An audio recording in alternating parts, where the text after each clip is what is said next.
Hello, students.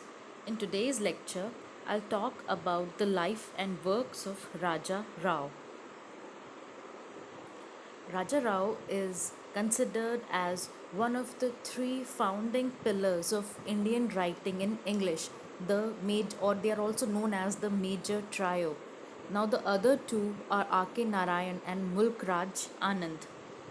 Raja Rao was born in Mysore on 5th November 1908, and he came from a distinguished and reputable learned Brahmin family. He attended school in Hyderabad, and after his matriculation he was sent to the University of Madras. Now in Madras he came under the influence of Professor Dickinson, the famous educationist who discovered Raja Rao's talent and encouraged him for further to pursue his study in French and English literature.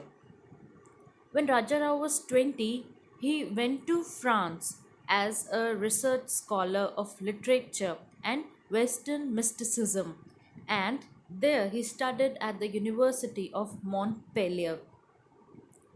In France, he married the French girl Camille Molly in 1931, and in 1930, his first collection of short stories, Javni, was published. It was published in France. Now, in 1940, he returned to India and he spent the war years searching for the spiritual tradition of the country. Now, in Banaras, he thought that Banaras was the most spiritual place in the world. So, in Banaras, actually, he shut himself in a room for several days and he tried to decide whether he should continue writing or to become a sannyasi. So in India, he stayed for 8 years, and there, while he was thinking what to pursue next, because he was not sure about his career. So at India, he met the great philosopher and teacher Swami Atmanand, who actually became his mentor, his guru, and who persuaded him to pursue his career in writing, as writing was his true vocation. So, Raja Rao, apart from this, Raja Rao also participated in the Indian national struggle. To talk about his works, his first novel, Kanthapura, appeared in 1938. Apart from this novel, he has also published a number of short stories in various journals, which were subsequently published in the volume The Cow and the Barricade. Now, first, I want to discuss about the novel Kanthapura because it's also prescribed in our codes. Now, the Kanthapura is set in a South Indian village during the non cooperation days. It deals with the theme of Gandhian impact on a village community. And the story is narrated by an old grandmother, Achakka. She relates the series of happenings. She relates the growth of the village Kanthapura and the final come down. So, and the main protagonist is the Murthy, who is a follower of Mahatma Gandhi. So the atmosphere in Kantapura is charged with nationalism, and he has successfully adopted the English language to the Indian tune. So, apart from the novel, the preface or the foreword is also equally important because in his preface, in this foreword, Raja Rao discusses the question that why English is his chosen medium. And in his preface, he states that one has to convey in a language that is not one's own, but the spirit that is one's own. So one has to convey the various shades and emissions of a certain thought movement that looks maltreated in an aligned language. So he say that I've used the word align, yet English is not really an aligned language to us. It is the language of our intellectual makeup, like Sanskrit or Persian was before, but not of our emotional makeup. And he says that we all are linguistically bilingual, and many of us writing in our own language and in English.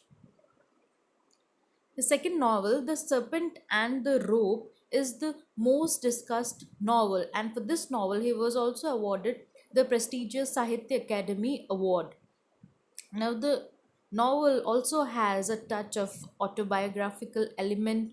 Now, if Kanthapura is considered as Raja Rao's Ramayana, then The Serpent and the Rope is believed to be his Mahabharat. Okay, so uh, in so the serpent basically in this novel there are the symbols of illusion and reality in Indian tradition, and the central character of the novel is Ramaswamy, and he is a South Indian Brahmin, and he marries a French girl, Madeline. So his journey, his transformation is the theme of the novel, and the main theme is actually about the futility and barrenness of man in the world, in the human existence. When we humans, we don't have any deep quest, and towards the end of the novel, Raja Rao, through the mouthpiece of his hero Ramswamy, says that this world is either unreal or real. It is either the serpent or the rope, and there is no in between the two. And all that is in between is actually poetry or sainthood.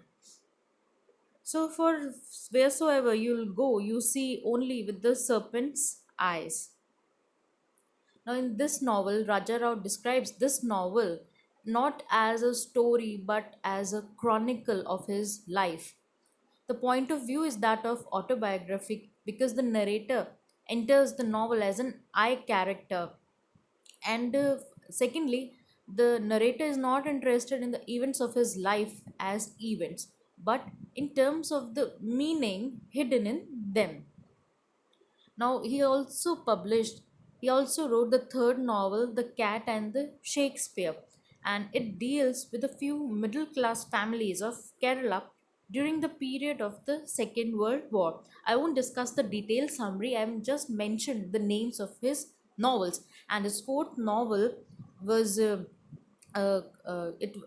was called Comrade Kirillov, and it was set in the 1930s and 1940s in London, and it tells about the story of Comrade Kirillov, who was a communist by faith but an Indian by heart.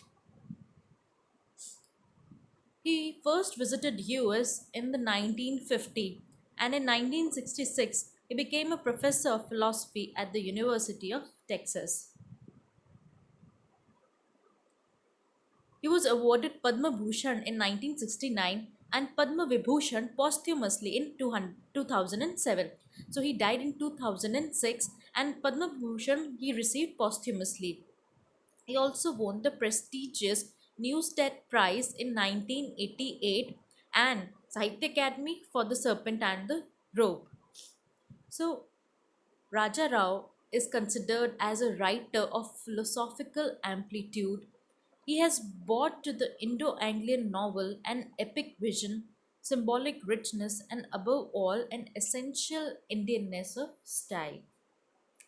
That was all about Raja Rao. Thank you.